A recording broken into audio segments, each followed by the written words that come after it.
3 months ago, Zara Williams, a black artist in Seattle, fell into an intense relationship with Min Park, a Korean Mafia boss who bought her paintings for $90,000. Their connection deepened over weeks of late nights and intimate conversations, but everything shattered when Min coldly ended things, throwing $20,000 at her like payment for services. Devastated, Zara discovered she was pregnant.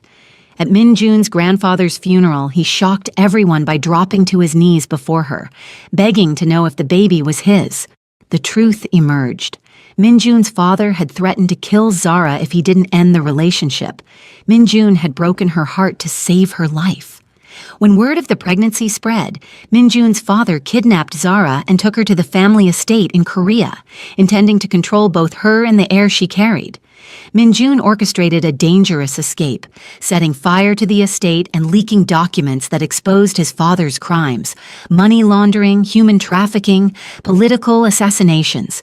In the chaos, Min was shot. He survived. His father went to prison. The Park empire crumbled. 6 months later, in a Seattle gallery surrounded by her artwork documenting their journey, Zara went into labor. Their daughter, Grace Hope Park, was born, a symbol of everything they'd fought for. 3 years passed. Min and Zara built a life filled with love, chaos, and healing. They had a second child, Elijah. Jae-sung and Keisha married and had children of their own.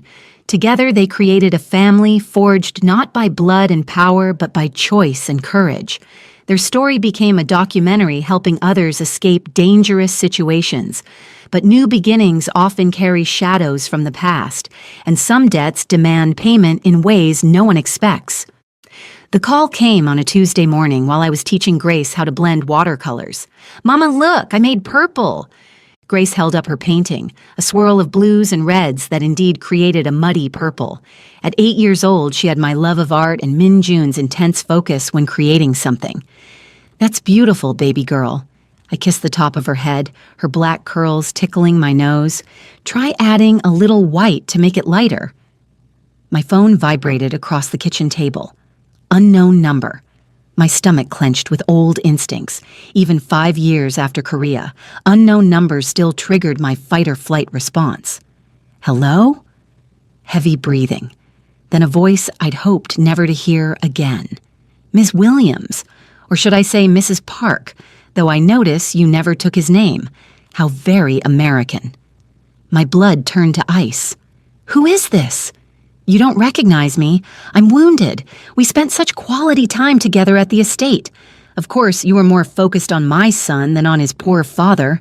Mr. Park, Min father, the man who should have been rotting in a Korean prison for the next 20 years. "How are you calling from prison?" He laughed, a sound like breaking glass. "Money buys many things, Ms. Williams, including phone privileges, including information, including reach beyond walls." Grace looked up at me, sensing my tension. "Mama?" I forced a smile, gestured for her to keep painting, and walked quickly into the hallway. "What do you want?" "Want? Nothing you haven't already taken. You destroyed my family, turned my son against me, cost me my empire, my freedom, my legacy. And for what? Love?" The word dripped with contempt. "How is that precious love treating you?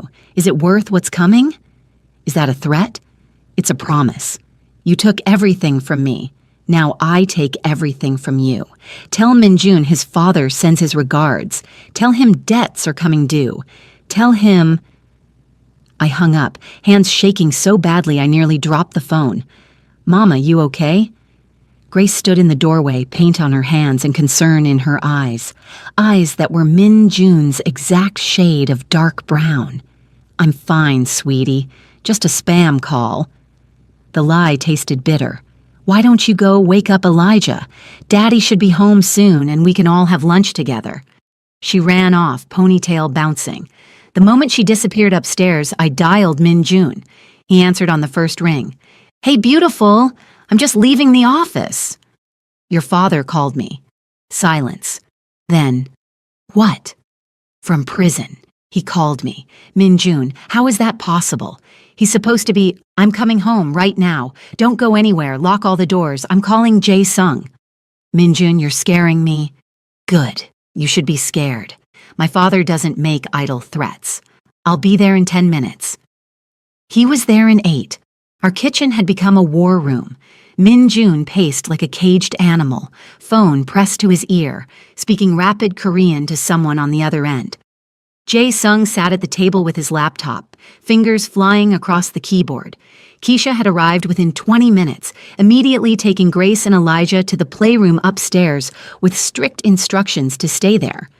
How did this happen? I asked for the 3rd time. He's supposed to be in a maximum security facility. No outside contact except supervised visits. He is, Jae-sung said, not looking up from his screen. But I'm seeing financial transactions from his old accounts that should have been frozen. Someone's helping him, someone with access and resources.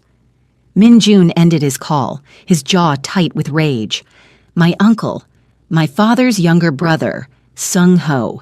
He disappeared when the arrests happened, fled to China. My contacts say he's been moving money, calling in old favors. He's planning something. Planning what? My voice came out higher than intended. Min Jun finally looked at me, and the fear in his eyes made my heart drop. Revenge. My father believes in old-world honor. We humiliated him, destroyed his life's work, put him in a cage. In his mind, there's only one response. He wants to kill us. No. Min Jun crossed to me, taking my hands in his. They were ice cold. Killing us would be too quick, too merciful. He wants us to suffer the way he's suffered. He wants to take what matters most. Understanding hit me like a physical blow. The children. I won't let that happen. Min Jun's voice turned to steel. I will burn down the world before I let him touch our children.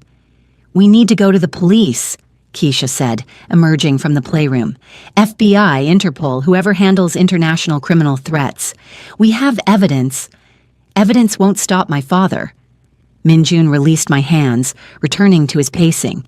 He spent 40 years building connections, buying loyalty, creating networks that operate outside the law. The only way to stop him is to cut off his resources. We need to find Sung Ho. And do what? I asked. Min Jun, we're not those people. We're not. I am exactly those people. He stopped, facing me. I was born into this world, trained in it. I walked away from it for you, for our family, for a better life.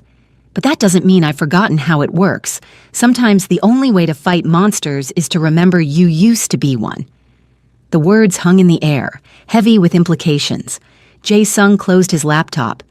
I have an old contact in Beijing, former intelligence. If Sung Ho is in China, he can find him. How long? Min Jun asked. 48 hours, maybe less. We don't have 48 hours. If my father called today, it means he's already moving. We need protection, now. I'll call my people. Jae-sung pulled out his phone. We can have a security team here within the hour. Former military, completely trustworthy. Do it. I watched this conversation happen as if from a distance, as if I were outside my body looking in. This was the world Min Jun had left behind, the world he'd fought so hard to escape. And now it had found us again, reaching across oceans and years to drag us back. Zara. Min Jun's hand on my cheek brought me back to the present. Hey, look at me. I'm not letting anything happen to you, to Grace, to Elijah. I promise. You promised before, in Korea, and I still ended up kidnapped. He flinched like I'd slapped him. I know, and I've lived with that failure every day since. But I'm not that same man anymore. I'm not constrained by family loyalty or honor codes. If my father wants a war, I'll give him one, and I'll win. By becoming what you hate, by protecting what I love. Footsteps on the stairs. Grace appeared, holding Elijah's hand. At 4 years old, Elijah was the spitting image of Min Jun, serious, observant, missing nothing.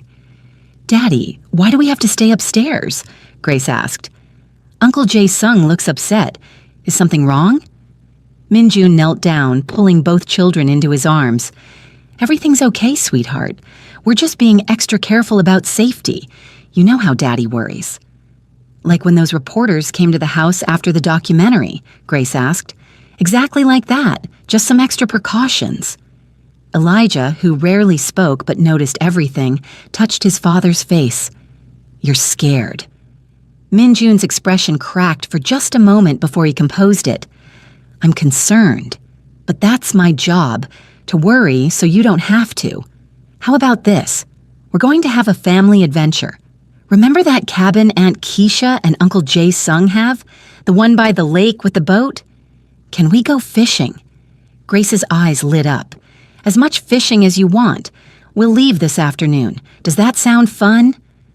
Both children nodded enthusiastically, buying the fiction that this was a vacation rather than a tactical retreat. Minjun stood, mouthing thank you to Keisha, who shepherded them back upstairs to pack. The cabin is defensible, Jae-sung said once they were gone. One road in, clear sight lines on all approaches. We can secure it. How long are we running? I asked. Days? Weeks? Are we going to spend the rest of our lives looking over our shoulders, moving from safe house to safe house, teaching our children to be afraid? No. Minjun's voice was firm. We end this, permanently. But first, we get you and the kids somewhere safe. Then Jae-sung and I handle the threat. Handle it how? He didn't answer, which was answer enough. Minjun Park, you look at me right now. I grabbed his arm, forcing him to face me. I didn't fight my way out of Korea, give birth to your children, and build this life just to watch you throw it away playing vigilante. We do this the right way, legal, clean. There is no right way with my father. You don't understand, then make me understand. Because right now, all I see is you turning back into the man you were before we met. The dangerous man, the violent man. And I didn't fall in love with that man. I fell in love with the one who chose differently. His eyes searched mine, something breaking behind them. What if choosing differently gets our children killed? What if becoming your father makes them grow up without a dad? Because that's where this path leads, Minjun. You know it. I know it. Jae-sung's phone buzzed. He glanced at it, his expression darkening. We have a problem. My contact just sent photos from the Beijing airport. Sung-ho boarded a flight 6 hours ago. Destination? Minjun asked. Seattle. He lands in 3 hours. The room went silent. Then we're out of time, I said. Pack the kids. Get them to the cabin. But Minjun, we're doing this smart. We're staying ahead of him, not meeting him in some alley for a shootout. We're better than them. Say it. Tell me we're better than them. He pulled me close, pressing his forehead to mine. We're better than them. I promise. I'll find a way to protect everyone without becoming a monster. Good. Because I need you to come home to us. Not just your body, but your soul. Our children need their real father, not a hollow version who sacrificed everything for safety. I love you, he whispered. More than power, more than pride, more than revenge. I love you. Then prove it. Stay human.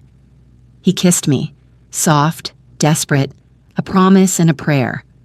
Upstairs, our children laughed about their upcoming adventure. They had no idea their world was about to explode again, but this time, we'd be ready. The drive to the cabin took 3 hours, 2 security vehicles flanking our SUV the entire way. Grace chattered excitedly about fishing and s'mores, while Elijah pressed his nose to the window, watching the forest thicken around us. Mama, will we see bears? Grace asked. Maybe from a distance, I said, forcing normalcy into my voice. But we'll make lots of noise when we hike so they know to stay away. I'm not scared of bears, she announced. Daddy says we're scarier. I glanced at Minjun in the driver's seat. He winced. That was about being brave, not actually threatening wildlife. You also said our family is unbreakable, Elijah added quietly, that nothing can hurt us if we stay together. That's right, buddy. Is that why the men with guns are following us? Minjun and I exchanged looks. Elijah missed nothing. Those are our friends, Minjun explained. They're making sure we have a safe, relaxing vacation. Sometimes important people need extra security. It's normal. You're not an important person anymore, Elijah said matter-of-factly. You run a nonprofit. You told me important people have power and money, and you gave all that away. Smart doesn't always mean right, Minjun said gently. I'm important because I have you, Grace, and Mama. That makes me the richest, most important man in the world. Elijah considered this, then nodded. Okay, can we still roast marshmallows? Absolutely. The cabin was more compound than rustic retreat. Jae Sung had bought it 2 years ago as a family vacation spot, but I now suspected he'd always planned for it to serve as an emergency safe house. The main building was solid logs with bulletproof windows, disguised as normal glass, reinforced doors, and a security system that would make Fort Knox jealous. Wow! Grace ran inside, immediately claiming the loft bedroom. This is like a castle. A very safe castle, Keisha said, appearing from the kitchen. She'd driven separately with baby James, arriving an hour earlier to prep. I made snacks. Who wants apple slices?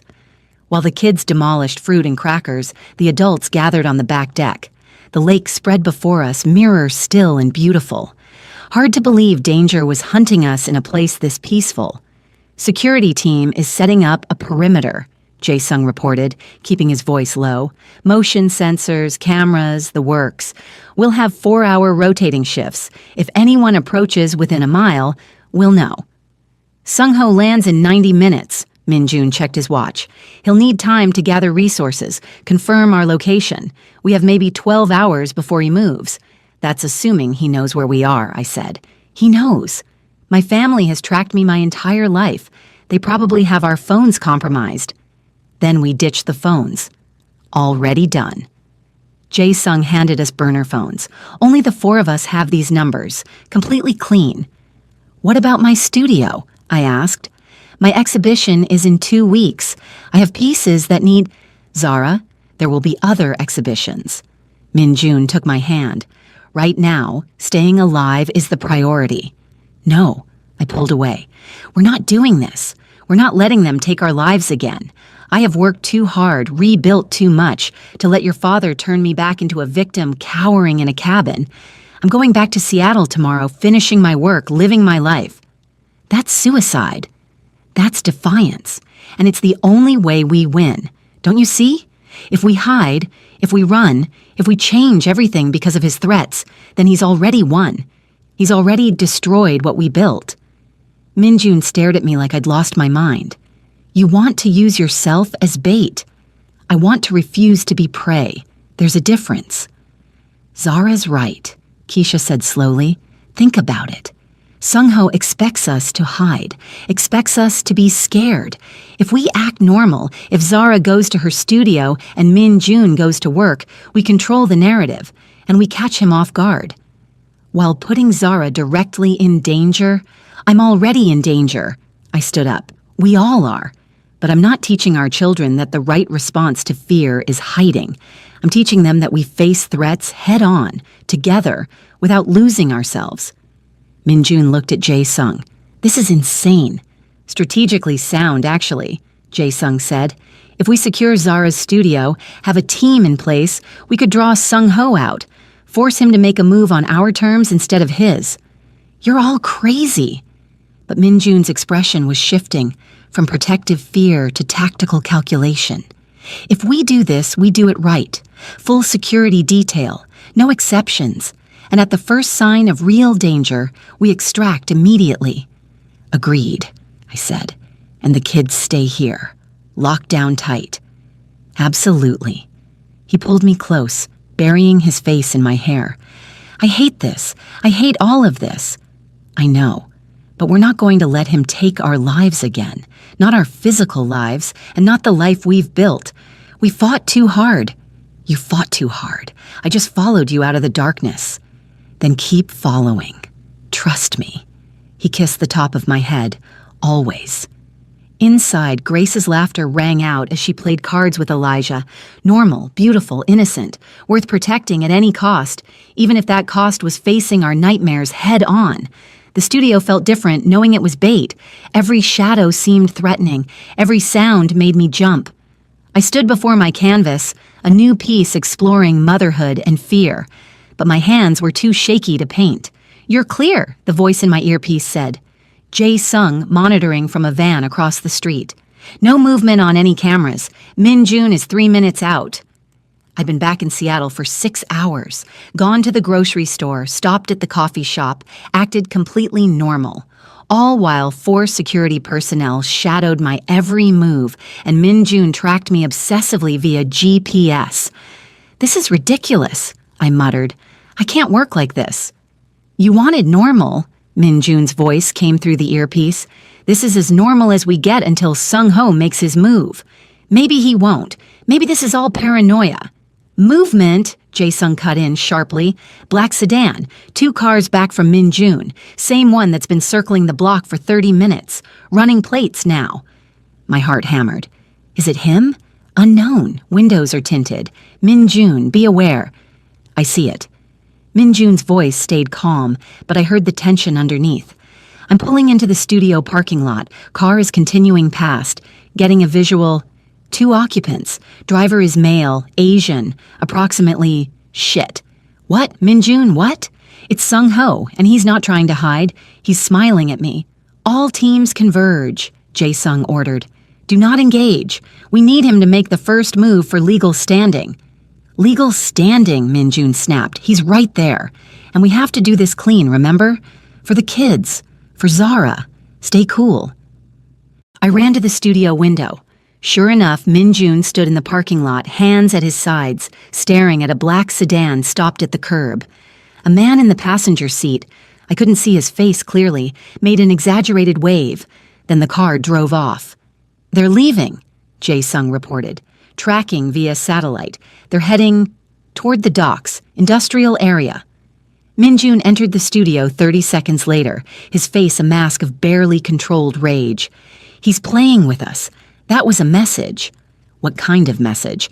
"That he can get to us anytime, that he's not afraid, that he's in control." Min Jun paced the small space. "We need to flip this. We need—" His phone buzzed. Unknown number. He put it on speaker. "Hello, nephew." Sung-ho's voice was smooth, cultured, nothing like the rough criminals from movies. "What a lovely day for reconnecting with family." "You're not my family." "No? I changed your diapers when you were a baby, taught you to swim, attended your mother's funeral, but I suppose blood means nothing when ambition calls." "What do you want?" "What your father wants. Justice. Balance. You cost him everything, Min Jun. His freedom, his empire, his honor. In our world, such debts must be repaid. Then take it up with me. Leave Zara and the children out of this. But they are the point. You chose them over family, over duty, over honor. You betrayed everything for love." He said the last word like a curse. "So now you'll learn what that love costs. I swear to God, if you touch my children—" So aggressive, so American. "Your father was right.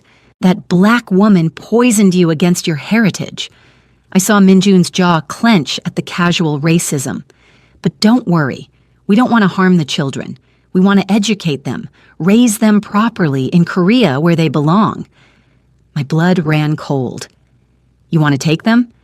"Ms. Williams, delightful to finally speak directly. Yes, we want our family's heirs. Your daughter has Park blood.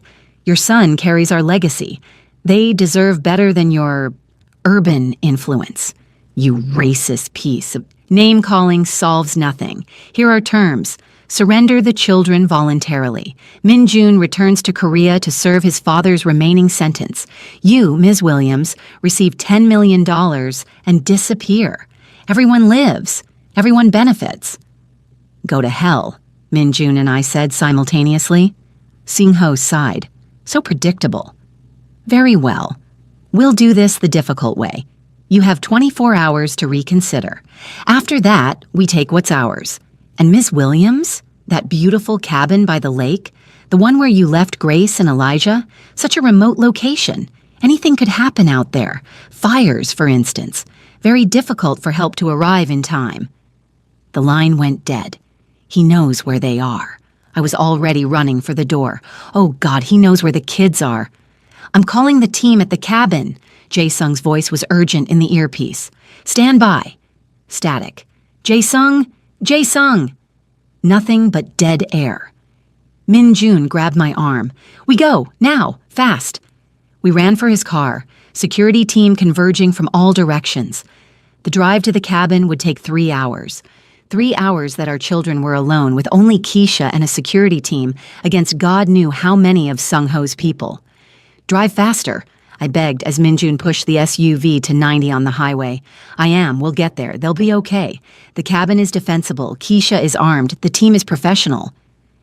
"He's going to take my babies." "He's not. I swear on everything I am, Zara. He's not touching our children." My phone rang. Keisha's number.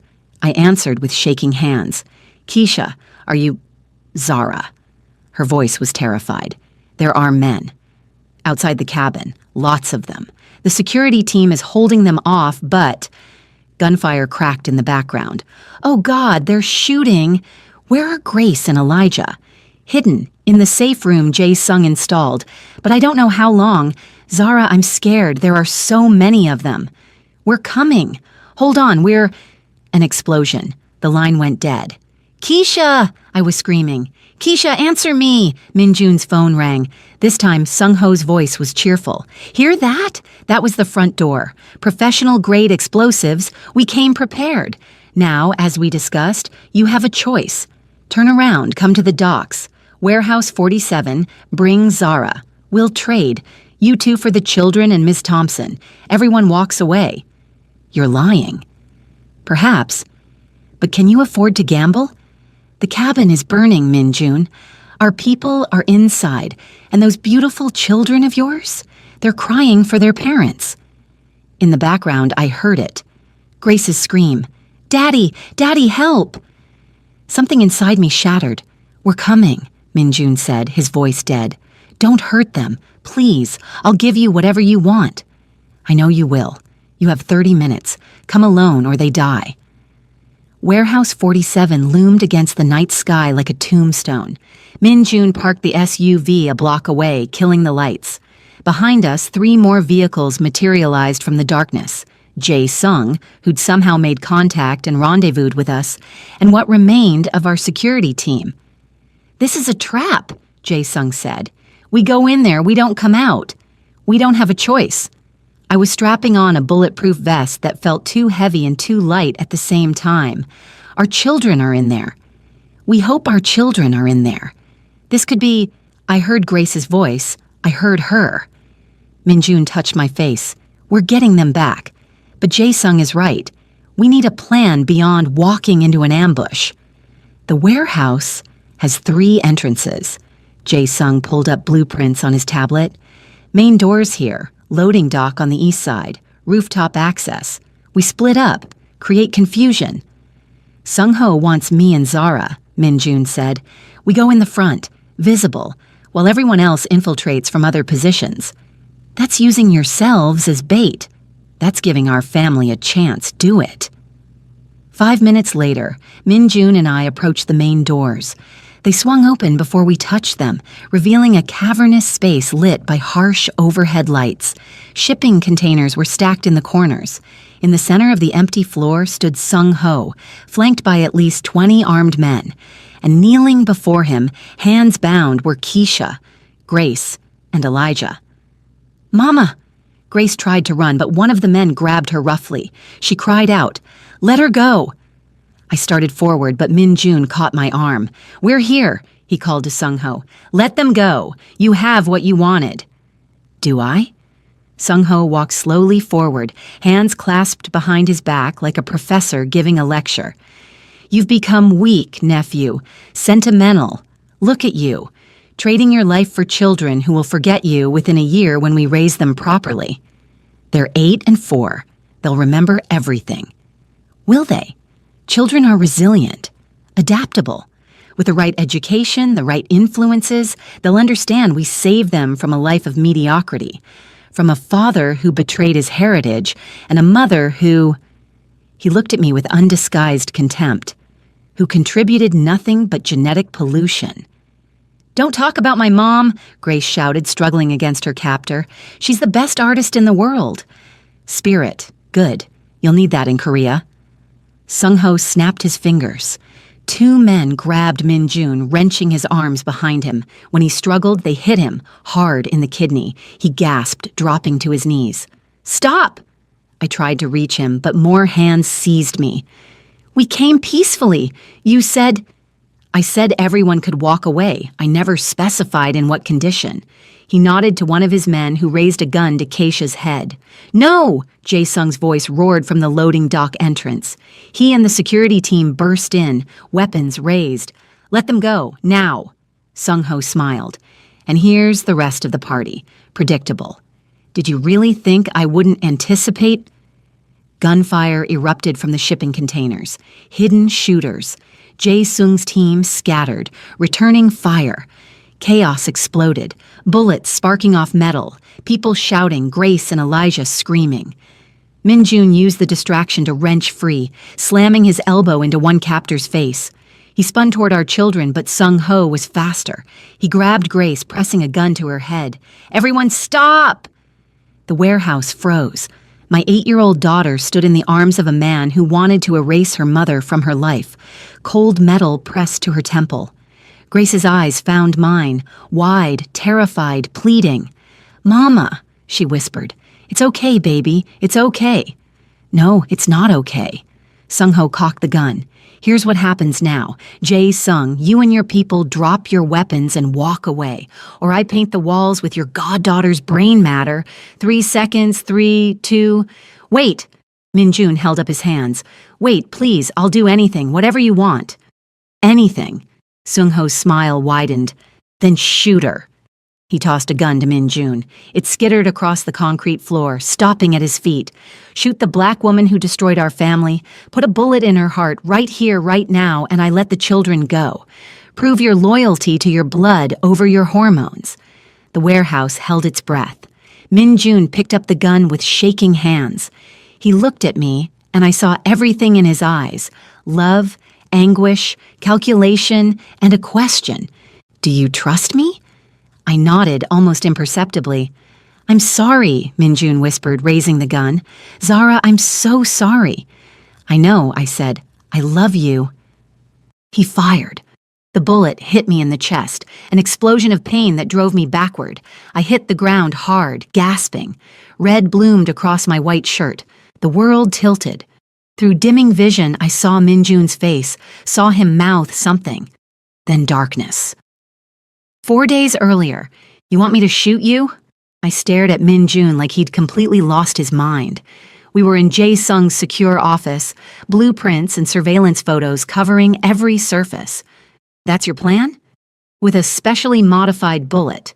Jae-sung knows a former CIA operative who designed them for deep cover ops. The round has a compressed blood capsule that ruptures on impact. Looks like you've been shot.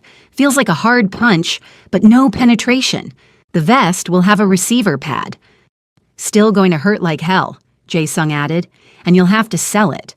Fall convincingly. Act dying.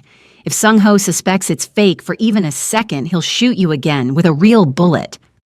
"Why not just stage an ambush?" I asked. "Why the theatrics?"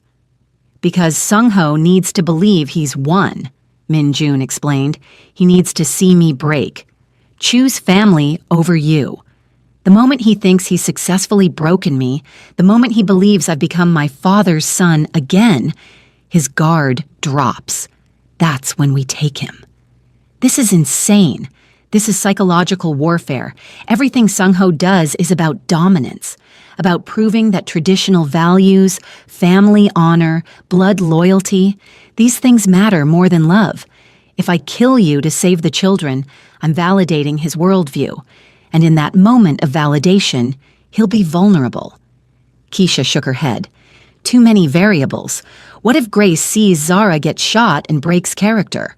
What if Sung-ho does exactly what Jae-sung said and puts another bullet in her? That's why we're telling Grace and Elijah beforehand, I said slowly, the plan crystallizing in my mind. We explain that Mama is going to pretend to be hurt, that it's like a play, that Daddy is the good guy pretending to be bad. They're 8 and 4. They're our children. They're smart. They'll understand if we explain it right. Min Jun looked at Jae-sung. Can you make the modified bullet work? I can make it. The question is whether you can pull the trigger on the woman you love, even knowing it's fake. Can you, Minjun? Because if you hesitate for even a heartbeat, we're all dead. Minjun closed his eyes, and I saw him fighting internal demons. When he opened them again, they were clear. I can do anything to protect my family, even this. Present. Warehouse 47. I woke up 2 minutes after dying. The hardest thing I've ever done was keeping my eyes closed, my breathing shallow while chaos erupted around me. You killed her! Keisha's anguished scream sounded real because part of it was. Even knowing the plan, seeing me fall had triggered genuine grief. You killed her! I did what was necessary. Minjun's voice was flat, emotionless, the perfect mimicry of his father. Now let my children go. Not quite yet. Sung-ho's footsteps approached my body. I felt him kneel beside me, checking for a pulse. His fingers pressed my neck, finding the faint, controlled heartbeat Jae-sung had taught me to maintain through meditation. Please don't check too carefully. Please don't notice. She's really dead. Sung-ho stood. I'm impressed, nephew. Perhaps you're more your father's son than we thought. The Park blood runs true after all. The children. Now. Of course. I heard Grace crying, heard Elijah's quiet sobbing. It took everything I had not to open my eyes, not to reach for them. Take them. Raise them in America if you wish. But you're coming home. To Korea. To serve your father's sentence. That wasn't the deal. The deal changed when you proved yourself worthy. You'll serve 3 years. As a gesture of respect for what you've done here today, we'll commute the rest. When you return, you'll help rebuild the organization. The Park Empire rises again. And if I refuse, then I shoot your children and make you watch before killing you slowly. Silence. I could feel Minjun's internal struggle. He'd gotten the children released, but now faced losing them a different way. Minjun, Keisha said quietly, don't do this. You can't go back there. I don't have a choice. You always have a choice. Not when it costs my children their father. I'll do it, Jae-sung's voice rang out. Let him stay with the kids. I'll go to Korea in his place. Serve the sentence. You're nobody. The deal requires Park blood. Then consider it a gift. 3 years of my life for 3 years of his. Sung-ho laughed. How touching. But no. Minjun, you're coming home. Say goodbye to your children. You have 60 seconds. This was it. The moment we'd planned for. Sung-ho thought he'd won. His guard was down, his men were relaxed, and I was dead on the floor, invisible, forgotten. I opened my eyes. The first thing I saw was Grace looking directly at me. She'd been watching, waiting. When our eyes met, she did exactly what we'd practiced, created a distraction. I don't feel good, she said loudly. I think I'm gonna... She made exaggerated retching sounds. Not on my shoes! One of the guards moved toward her, stepping directly into my line of movement. I rolled, grabbed the gun that had killed me. Minjun had dropped it close deliberately, and came up firing, not at people but at the overhead lights. Darkness exploded. Shouts of confusion. Now! Jae-sung's voice. Everything happened at once. His team, who'd been surrendering, pulled hidden weapons. The shipping containers burst open, not with enemy reinforcements, but with FBI agents we'd secretly contacted days ago, who'd been recording every word Sung-ho said. Lights blazed, not overhead, but from tactical flashlights mounted on dozens of weapons. FBI, hands up, everyone down! Sung-ho spun toward me, gun rising. Minjun hit him like a freight train, taking him to the ground. They struggled, punching, fighting for the weapon. I ran toward my children, covering their eyes as Keisha cut their bonds. Mama! Grace threw herself into my arms. You were so good at playing dead. Thanks, baby. You too. Both of you were so brave. Is it over? Elijah asked, clutching my leg. Can we go home? Almost, little man. Almost. Across the warehouse, Minjun had Sung-ho pinned, forearm across his throat. You lose. Your contacts are being arrested in Korea as we speak. My father's appeals have been denied. The Park Empire is dust, and my children, they're free. You betrayed your blood, Sung-ho gasped. No, I chose my real family. There's a difference. FBI agents swarmed in, cuffing Sung-ho and his men. The special agent in charge approached us. Ms. Williams, Mr. Park, you're free to go. We'll need statements tomorrow, but for tonight you should get your children somewhere safe and normal. Normal? I laughed, almost hysterical. What's normal? Min-jun wrapped his arms around all of us. Me, Grace, Elijah, Keisha, even Jae-sung. This is normal. Us. Together. Safe. Can we get pancakes? Grace asked. At midnight? Keisha smiled through tears. We almost died. I think pancakes are appropriate. The girl makes a solid argument, Jae-sung said. So we went to an all-night diner. 6 traumatized people and 2 exhausted children, sitting in a cracked vinyl booth, eating pancakes and trying to remember how to breathe normally. Mama? Elijah, chocolate chips on his face, looked up at me. Are the bad men gone forever? I glanced at Min-jun, who took my hand.